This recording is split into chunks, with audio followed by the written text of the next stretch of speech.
I want to bring in the author of Rights and Freedoms in Peril, Judicial Watch President Tom Fitton. How surprised were you, my friend, at the ruling? 7-2 is a pretty big win for for those who are fighting for the migrants.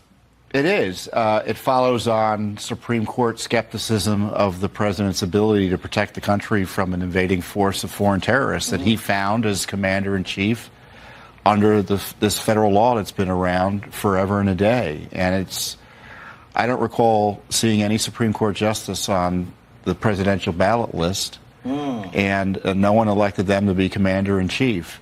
And under this new ruling, who knows how much so-called due process these illegal alien terrorists are going to get in a way that makes it nearly impossible to reverse the Biden invasion. And at least with this particular group, these Venezuelans, with this nasty gang that's an arm of the Venezuelan government. And it's interesting because, as I'm sure you may have read, Stephen Miller said something similar when he pointed out the fact that what does that mean now if we're talking about millions, literally perhaps even tens of millions of people who have come here, if there is no process for those, not everybody, but for those who have been accused of violent crimes, it could be a real problem, has been his argument. And I think this ruling is an interesting one. I want to share it really quickly. Under these circumstances, notice roughly 24 hours before removal, devoid of information about how to exercise due process rights to contest that removal surely does not pass muster,